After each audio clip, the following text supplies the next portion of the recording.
ఇవాళ వీళ్ళు 60,000 ఉద్యోగాలు ఇచ్చానే చెప్పుకునే అవకాశం వీళ్ళకు ఉండేదా అంటే ఉండేది కాదు. వాళ్ళు లేట్ చేశారు కాబట్టి వీళ్ళు 60,000 ఉద్యోగాలు ఇచ్చినామని చెప్పుకుంటున్నారు.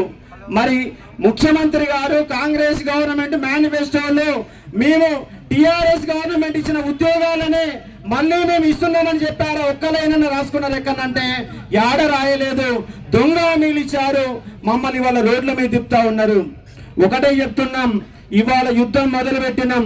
రేపు స్థానిక సంస్థ ఎన్నికల నోటిఫికేషన్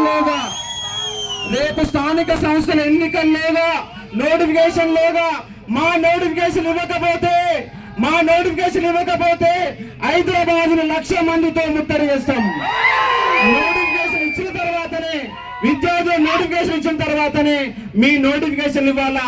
అప్పటి వరకు స్థానిక సంస్థ నోటిఫికేషన్ కనుక వస్తే ఎట్టి బస్సుల విద్యార్థుల మూకం. ఒకవేళ మీరు ఎన్నికలు పోతామంటే ఊరూరే తిరుగుతాం, లైబ్రరీ తిరుగుతాం, అన్ని జిల్లాలలో మీటింగ్ పెడతాం, ట్యాంక్ బండ పైన మరోసారి మిలియన్ మార్చి పెడతాం. విద్యార్థుల యొక్క దమ్మేంటో చూపిస్తాం, ఖచ్చితంగా ఇస్తాం. గత 10 రోజులుగా మన విద్యార్థులు జనార్దన్ గాని, ఇంద్ర గాని, అలాగే జీవో నెంబర్ 46 విద్యార్థులు ఆకాశ్ గాని, శంకర్ గాని, కళ్యాణ్ గాని, ప్రత్యూష గాని, అస్నా గాని చాలా మంది విద్యార్థులంతా ఊరూరే తిరిగినాం, లైబ్రరీ తిరిగినాం, వాస్తవాలు చెప్పే ప్రయత్నం చేస్తున్నాం. ఇవాళ ఈ 10 రోజులుగా జరిగిన ప్రచారంలో నిరుద్యోగులని కాంగ్రెస్ గవర్నమెంట్ మోసం చేస్తుందని మన సోషల్ మీడియా ద్వారా ఎరక చేసినాం. అయినా మేము మొండికి పోతాం. ఎందుకంటే ఈ రేవంత్ రెడ్డి ఏ ఒక్క కాంపిటీషన్ ఎగ్జామ్ రాయలే. బ్యాక్ డోర్ నుంచి ముఖ్యమంత్రి అయిందో కాలేదా? ఆయన చదివిందే ఇంటర్మీడియట్, డిగ్రీ మొత్తం దొంగ చదువులే.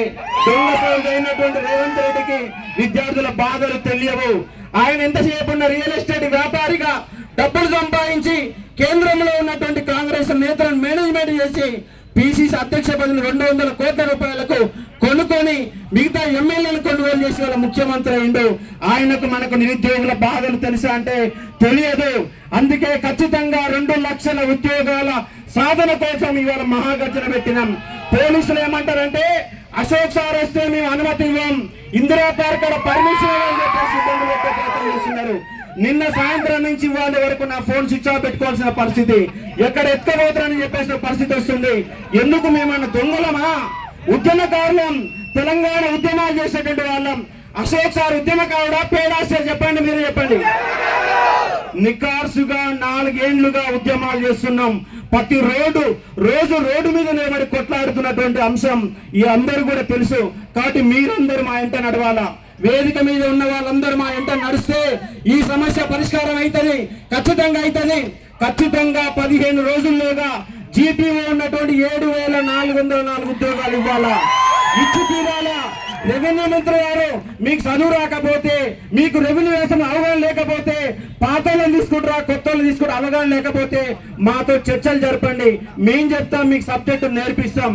ఖచ్చితంగా 15 రోజుల్లోగా 15,000 ఉద్యోగాలకు నోటిఫికేషన్ ఇవ్వాలి. పోలీసు ఉద్యోగాలకు 3 ఏళ్ళు అవుతున్న పోలీసు ఉద్యోగాలు ఇచ్చి, గత టిఆర్ఎస్ గవర్నమెంట్ లో పోలీసు ఉద్యోగాలు 50,000 ఉద్యోగాలు నింపారు.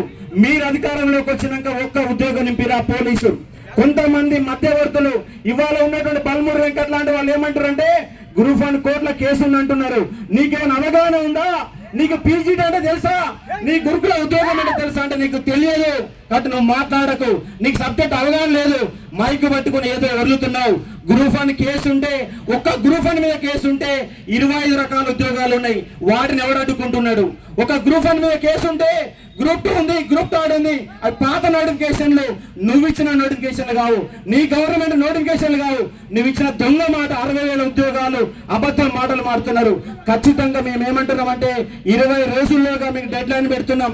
ఇవాళ 20వ తారీఖు జూలై 10లోగా మీరు కనుక నోటిఫికేషన్ ఇవ్వకపోతే, స్థానిక సంస్థ ఎన్నికలు పోతే ఖచ్చితంగా మేము 1,00,000 మందితో నిరుద్యోగుల ముట్టడి చేస్తాం, మంత్రుల ఇండ్ల ముట్టడి చేస్తాం, ఎమ్మెల్యేల ఇండ్ల ముట్టడి చేస్తాం. పార్టీలకు అతీతంగా మీ ఎంట పడతాం. ఖచ్చితంగా నేను చెప్తున్నాను, ప్రతి లైబ్రరీ వెళ్తాం, ఒక్కొక్క జిల్లాలో 10,000 మందితో మీటింగులు పెడతాం. నిరుద్యోగ ఉద్యమం స్టార్ట్ అయింది. మరొకసారి అస్సాం గణ పరిషత్ లాగా మేము మారితే, మేమే పార్టీలు పెడితే మీకు పుట్టగతులు ఉండవు. నిరుద్యోగులం అంతా ఏకం కావడానికి సిద్ధంగా ఉన్నాం. ఖచ్చితంగా ఏకమవుతాం. ఏఈ ఉద్యోగాలు ఇవ్వండి, ఏడబ్ల్యూ ఉద్యోగాలు ఇవ్వండి, అన్ని రకాల ఉద్యోగాలు ఇవ్వండి, గ్రూప్స్ ఉద్యోగాలు తక్షణమే ప్రకటించండి. మీరు ఎందుకు ఇస్తున్నారు? శాతగాని వాళ్ళు. నీకయ్యాల బడ్జెట్ తెలియదా? 2 లక్షల ఉద్యోగాలు ఇస్తున్నప్పుడు, 2 లక్షల ఉద్యోగాల ప్రణాళిక అన్నప్పుడు నీకు బడ్జెట్ గురించి తెలియదా? ఏ సోయి లేకుండా ముఖ్యమంత్రి అయినవా? నీవు నన్ను కోసుకొని తినమంటున్నాడు ఒక రాష్ట్ర ముఖ్యమంత్రి.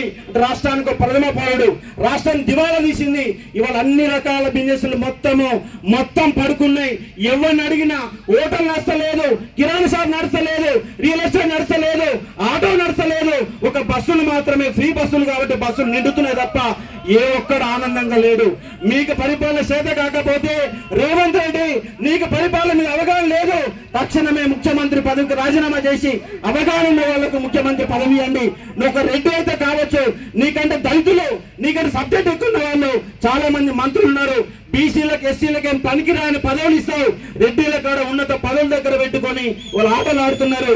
కాబట్టి బీసీలంతా ఎస్సీలంతా ఏకం కావాల్సిన అవసరం ఉన్నది. కాబట్టి తక్షణమే మీకు డెడ్ లైన్ పెడుతున్నాం. జూలై 10వ తారీఖులోగా మా నోటిఫికేషన్ల ప్రక్రియ మొదలు పెట్టకపోతే మీ అంతు చూస్తాం. ఎన్ని కేసులు పెడతావు పెట్టుకోండి.